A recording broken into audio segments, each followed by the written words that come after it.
खम्मा घड़ी फ्रेंड्स, आज ट्रैवलस्केप्स विद डी के आपको उस जमीन पर लेकर के आया है जहां की धूल में वीरता की महक है। यह है चित्तौड़गढ़, भारत का सबसे बड़ा किला, जहां पत्थरों ने इतिहास नहीं बल्कि बलिदान की गाथा लिखी है। आज हम देखेंगे वो महल जहां पन्ना धाय ने अपने बेटे का बलिदान दिया, वो कुंड जिसका पानी कभी नहीं सूखता, और वो पावन जौहर स्थल जहां हजारों रानियों ने अपने स्वाभिमान के लिए अग्नि को गले लगा लिया। चलिए शुरू करते हैं शौर्य का यह सफर। हमारी यात्रा शुरू होती है महाराणा कुंभा महल से। यह किला सबसे पुराना हिस्सा है। अगर ये दीवारें बोलती तो हमें वीरांगनाओं के जौहर की गाथा, तलवारों की खनक और राजपूत राजाओं के शौर्य और वीरता की गाथा सुनाती। गढ़ों में गढ़ चित्तौड़गढ़, बाकी सब गढ़ैया। नमस्कार फ्रेंड्स, ट्रैवलस्केप्स में आपका स्वागत है। मैं हूं दिवाकर कुकरेती और आज हम आपको लेकर के आए हैं शौर्य और वीरता के प्रतीक संसार के बड़े किलों में से एक चित्तौड़गढ़ में, जिसमें आपको मैं दिखाने वाला हूं। इस चित्तौड़गढ़ फोर्ट के अंदर करीब 65 स्ट्रक्चर्स हैं। इन स्ट्रक्चर्स में महल हैं, वाटर बॉडीज हैं, टावर्स हैं और संग्रहालय भी हैं। तो ये सब मैं आपको दिखाने वाला हूं, तो बने रहें मेरे साथ में। और सबसे पहले हम चलते हैं कुंभा महल में, तो चलें मेरे साथ में। वीरा 600 साल पुरानी अप्रोक्सीमेट है ना। ये कुंभा महल है और कुंभा महल, राणा कुंभा जो है बहुत बहादुर राजा था यहाँ का। करीब वो 1433 से लेकर के 1468 तक उन्होंने राज किया। बहादुर राजाओं में से उनका जिक्र है। और वो बहादुर ही नहीं थे बल्कि वो एक राइटर भी थे और म्यूजिक को बहुत पसंद करते थे। तो उन्होंने किताबें भी लिखी हैं काफी सारी। तो ये मतलब उस समय राजपूती स्टाइल में बना हुआ ये, वो इसकी जो आर्किटेक्चर है वो राजपूती आर्किटेक्चर है। और बोलते हैं कि यहाँ पर अटैच टॉयलेट बने हुए थे। तो ये सब वो है राइट साइड में, अगर आप देखोगे तो ये सब खंडर हो गए।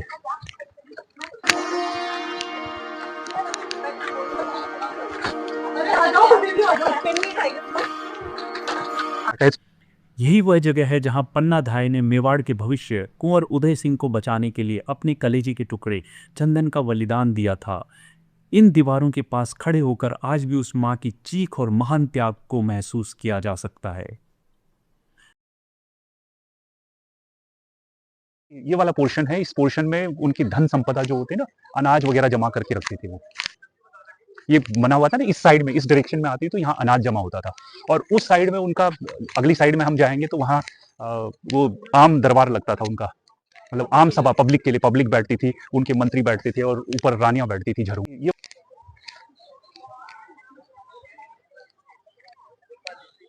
शहर का व्यू लिया जा सकता है यहाँ से। और 700 फीट की ऊंचाई पे ये फोर्ट बना हुआ है। ये सामने पूरा सिटी है, चित्तौड़गढ़ सिटी।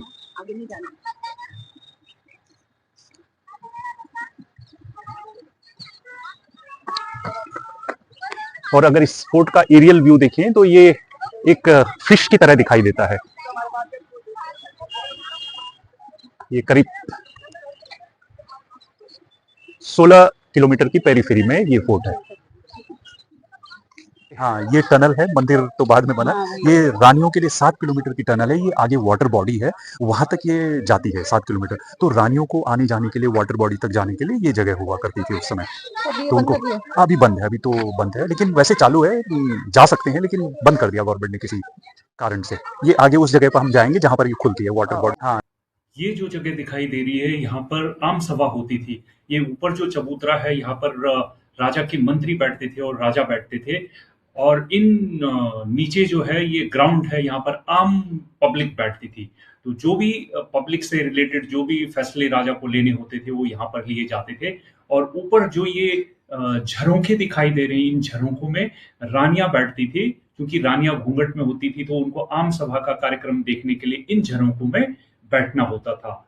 तो ये जगह, और सामने जो ये विंडो दिखाई दे रही है, राजा का शौक था, वहां पर एक गैंडा पाला गया था, तो गैंडा उस जगह पर रहता था।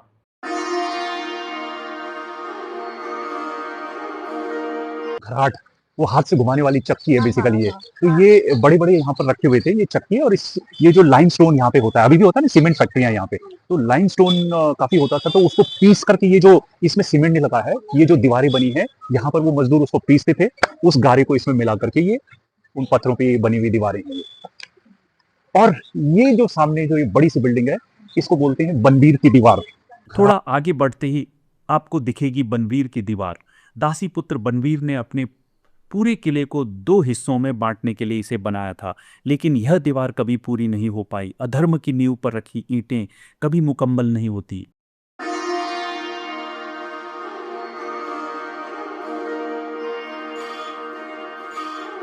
पास है श्रृंगार चवरी। यह एक अद्भुत जैन मंदिर है जिसकी बारीक नक्काशी देख आप दंग रह जाएंगे।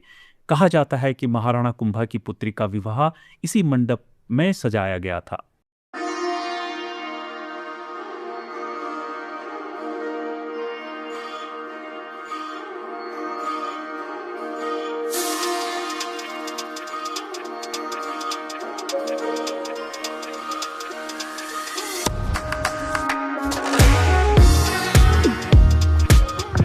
ये देखो, ये तोपों का कलेक्शन है यहाँ पे।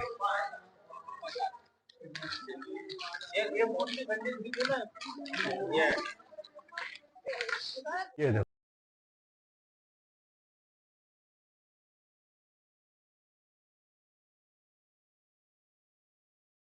खास तोप है। और ये तोप की खासियत है कि राणा सांगा जो यहाँ के बहादुर राजा थे, वो बाबर की सेना से इसको छीन करके लाए थे। और इस तोप का नाम है गर्भगंजन। ये गर्भगंजन तोप है। बोलते हैं कि इसकी जब ये चलती थी, इसकी इतनी तेज साउंड होती थी, इतनी आवाज आती थी कि इंसानों के और जानवरों के भी गर्भ गिर जाया करते थे। इतनी तेज, और कान फूट जाते थे। तो इसलिए इस तोप का नाम गर्भगंजन रखा हुआ है। तो ये राणा सांगा की बहादुरी का प्रतीक है ये। इसकी मार इतनी घातक और आवाज इतनी तेज थी कि कहते हैं जब इसे चलाया जाता था तो तोपची को पास के कुंड में कूदना पड़ता था ताकि आवाज से उसके कान के पर्दे ना फटें। यह तोप आज भी दुश्मन के पसीने छुड़ाने के लिए काफी है। अब हम उस स्थान पर है जहां भक्ति की वीणा बजती थी। यह है मीराबाई का मंदिर, जहां कृष्ण दीवानी मीरा ने जहर का प्याला भी अमृत समझ करके पी लिया था।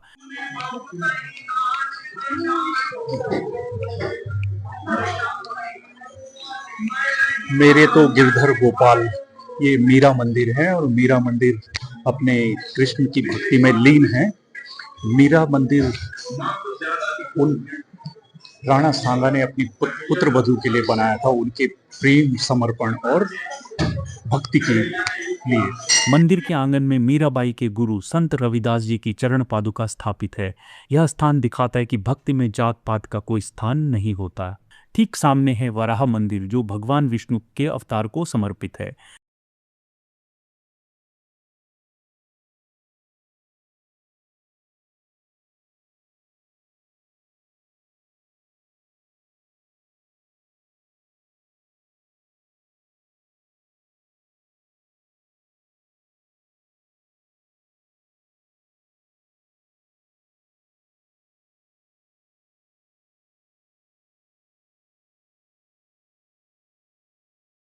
शौर्यता का प्रतीक विजय स्तंभ ये बनाया था राणा कुंभा ने 1548 में, जब उन्होंने मालवा के शासक खिलजी पर विजय पाई थी।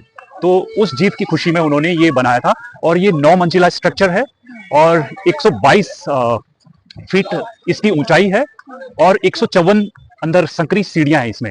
और इसका जो आर्किटेक्चर है वो इस तरीके का है कि इसमें विष्णु, शिव, देवी और गणेश जी और तमाम और देवी देवताओं के बड़ी बारीकी से काविंग की गई है, स्टोन पे काविंग की गई है, उनकी मूर्तियां उकेरी गई हैं। तो ये चलता, और इसमें रामायण और महाभारत को भी दर्शाया गया है। तो ये चलता फिरता जो हमारा क्या बोलते हैं उसको, धार्मिक संग्रहालय जिसको कहा जा सकता है, उस तरह का है ये। नहीं, जस्ट हाँ उसके लिए है। और इसमें बीच में किसी फ्लोर में 9 बार अल्लाह भी लिखा गया अरबी में, सो दैट कि इसको मुगल शासकों ने इसलिए नहीं तोड़ा क्योंकि अरबी में अल्लाह 9 बार लिखा गया है बीच में कहीं पे। हाँ, पहले जाते थे, अभी ये बंद हो गया है, बीच में खराब हो गया था, टूट गया था, फिर किसी ने इसको थोड़ा रिपेयर किया है। तो आप देखें, बहुत ब्यूटीफुल। और ये जो स्ट्रक्चर है, ये राजस्थान स्टेट गवर्नमेंट का ये लोगो है, हमारी मतलब पुलिस के वो लगता है, ये वही है विजय स्तंभ। हाँ, तो हमारे स्कूल एजुकेशन में या जो लोगो है राजस्थान स्टेट का, ये लोगो इस्तेमाल होता है विजय स्तंभ। अब देखिए इसमें ये तमाम भगवान विष्णु हैं, शिव हैं, गणेश हैं, देवियां हैं और महाभारत और रामायण के जो ग्रंथ हैं उनको बहुत, और ये स्टोन काविंग है। और यहाँ का जो स्टोन है लाल बलुआ पत्थर उससे बनाया हुआ है ये अच्छा है कि उन्होंने ये बना दिया हाँ। तो nobody can touch it. हाँ ये तो बड़ा सुंदर है। तो ये हम कह सकते हैं राणा कुंभा। और राणा कुंभा ताकि वो कबूतर ना बैठे, हाँ वो गंदा कर देते हैं ना। तो बहुत सुंदर, देखो ना स्टोन कार्विंग, देखो वो देवी देवताओं की मूर्तियां, और खास करके नौ जो हमारे भगवान है उनको इसमें उकेरा गया है। भगवान शिव, भगवान विष्णु, गणेश खास करके।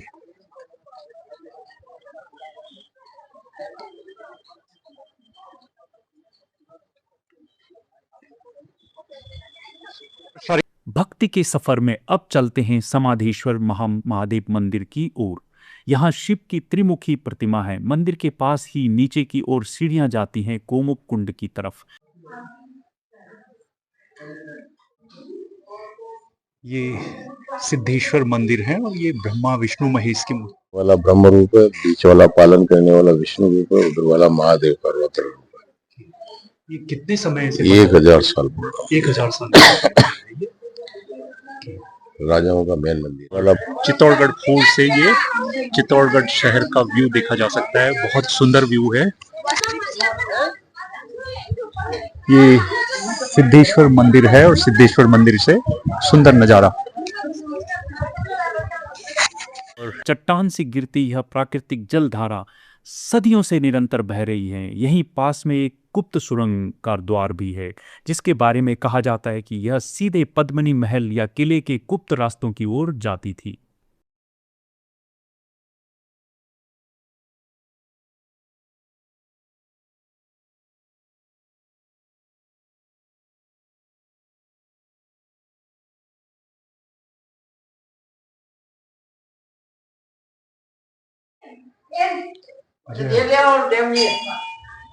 ये रानी पद्मावती। ओके, ये वो जगह है पंडित जी, ये वो जगह है जहाँ वो टनल खुलती है, वही जगह है। 2 मिनट बता, 2 मिनट। इतनी रानी ने जोड़ किया सन 1303 में। 1303 में रानी अपना कह रानी पद्मिनी ने किया था 1303 में। 1303 में अलाउद्दीन खिलजी देवी को लेने आया, फिर की देवी उसके साथ थे। विजय स्तंभ के सामने देवी ने 1303 में 16,000 दासों के साथ चंदन की लकड़ी लगा के चौर कर चिता में रानी कूद गई, मगर मुसलमान को रानी पद्मावती नहीं मिली। ये रानी पद्मावती है, देवी कांच में देख रही हो, भगवान से ये प्रार्थना कर रही है, भगवान मेरे को इतनी खूबसूरत नहीं बनाता तो लड़ाई नहीं। किले पे यूं तो वहां लड़ाई हुई देवी की सुंदरता की वजह। आन बान शान के लिए मर गए, कट गए, मगर चुक है। ये देवी का अखंड दिया जलाते हवन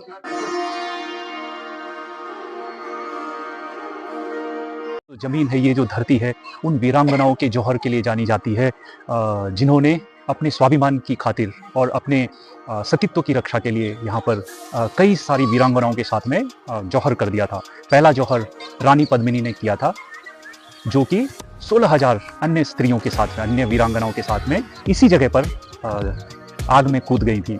दूसरा जौहर रानी कर्णावती ने किया था 1535 में, और वो करीब 14,000 स्त्रियों के साथ में आग में कूद गई थी। और तीसरी जो जौहर किया है वो फूल कुंवर ने 1568 में, जब अकबर ने चित्तौड़ पर आक्रमण किया था, अपनी सतीत्व की रक्षा के लिए और अपने स्वाभिमान की रक्षा के लिए इसी जगह पर जौहर कर लिया था। तो ये वो धरती है, आंखों में आंसू आ जाते हैं इस जगह को देखते हुए। लेकिन कहते हैं कि ये पहले गड्ढा बड़ा सा होता था जहाँ पर की चिता जलाई जाती थी, और ऊपर से उसमें रानियां कूदती थी, स्त्रियां कूदती थी। लेकिन यहाँ पर रात में चीखें आती थी या कुछ पैरानॉर्मल एक्टिविटीज कुछ होती थी, उसके तहत इसको बंद करके इसको पार्क बना दिया गया है। और एक ये सिंबॉलिक सा ये रखा हुआ है छोटा सा कुंड, और पीछे एक छोटा सा, मेरे पीछे देख रहे हैं आप, छोटा सा बोर्ड लगा हुआ है जौहर स्थल का। अदरवाइज अब ये पार्क बन गया है और साधारण इंसान को तो पता भी नहीं चलेगा कि ये जौहर स्थल हुआ करता था। अब हम उस जगह हैं जिसका नाम सुनते ही सौंदर्य और युद्ध की याद आती है, रानी पद्मिनी महल।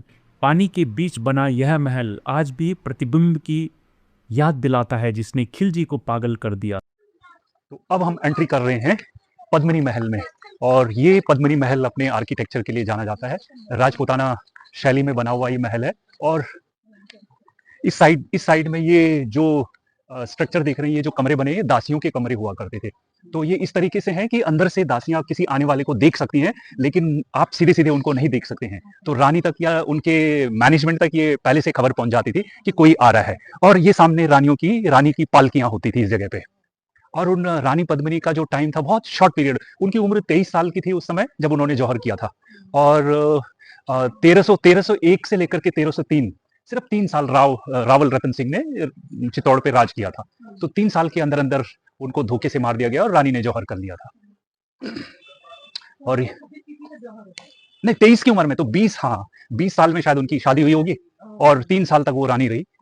23 साल की उम्र में उन्होंने और ये आर्किटेक्चर के लिए जाना जाता है क्योंकि इसको गर्मी का महल भी कहा जाता है। चारों तरफ इसके तालाब है, बीच में महल है, शीशे लगे हुए हैं। तो ऐसे बोलते हैं कि रानी का जो उनका इमेज वो पानी पे पड़ती थी और वहीं से उस शीशे में वो देखते हुए पानी पे शायद खिलजी ने ऐसे ही देखा था उनको।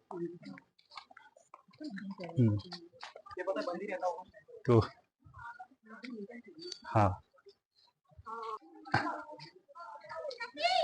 ये ऊपर ये जो है ये बेल्जियम का शीशा है ये, और ये शायद गवर्नमेंट ऑफ इंडिया ने लगवाया था ये बाद में। और आई थिंक यहाँ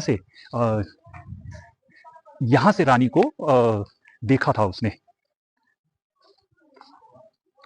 कि ये तमाम जो कमरे हैं ये दासियों के और वो इस तरीके से बने हुए हैं, ऐसे जाओ और फिर ऐसे हैं, है ना, ऐसे पहले सीधे अंदर जाओ फिर ऐसे जाओ। और वहां से इस तरह की खिड़कियां हैं कि दासी तो बाहर देख सकती है, वो आम चलते हुए दूर से देख लेगी, लेकिन आप उसको देख नहीं सकोगे। अब आप घुसोगे तो भी पता नहीं चलेगा, यहां जाकर के फिर ऐसे मुड़ना है फिर ऐसे घुसना है। तो रानी तक मैसेज पहुंच जाता था। यहाँ से कुछ दूर खड़ा है कीर्ति स्तंभ, जो जैन धर्म के प्रथम तीर्थंकर आदिनाथ जी को समर्पित है और अपनी नक्काशी के लिए विश्व प्रसिद्ध है। तो फोर्ट के अंदर ये मेरे पीछे आप देख रहे हैं ये कीर्ति स्तंभ है। ये एक जैन व्यापारी ने आदिनाथ भगवान, पहले जो तीर्थंकर थे आदिनाथ भगवान को समर्पित किया था। और इस स्ट्रक्चर पे बेसिकली भगवान की जैन कलाकृतियां हैं, वो कार्विंग है, जैन तीर्थंकरों की कलाकृतियां इस पे उकेरी गई हैं। तो ये सुंदर स्ट्रक्चर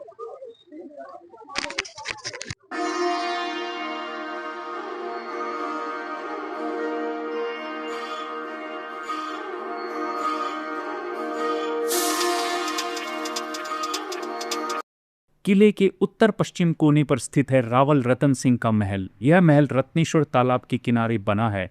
यहाँ की शांति और वास्तुकला अद्भुत है। यहाँ से आप पूरे चित्तौड़गढ़ शहर का विहंगम नज़ारा देख सकते हैं। का पूर्वी हिस्सा है और ये झरोखे जो बने हुए हैं ये राणा सूर्य को अर्घ्य दिया करते थे यहाँ से, और ये साथ में ये रत्नेश्वर तालाब है।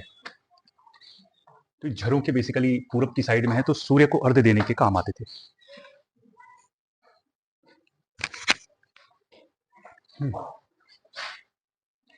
ये कप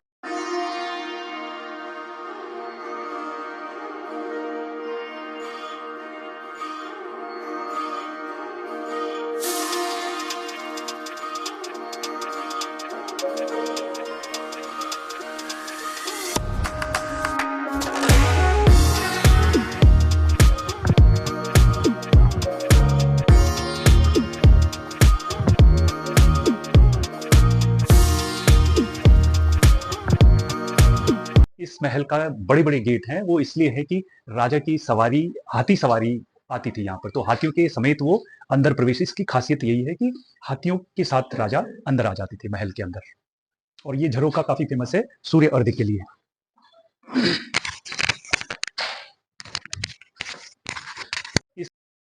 फ्रेंड्स, चित्तौड़गढ़ का हर पत्थर एक कहानी सुनाता है। उम्मीद है ट्रैवलस्केप्स विद डीके के साथ आपको यह सफ़र पसंद आया होगा। वीडियो को लाइक करें, कमेंट में जय मेवाड़ जरूर लिखें और चैनल को सब्सक्राइब करना ना भूलें। मिलते हैं अगले सफ़र में, तब तक के लिए जय हिंद।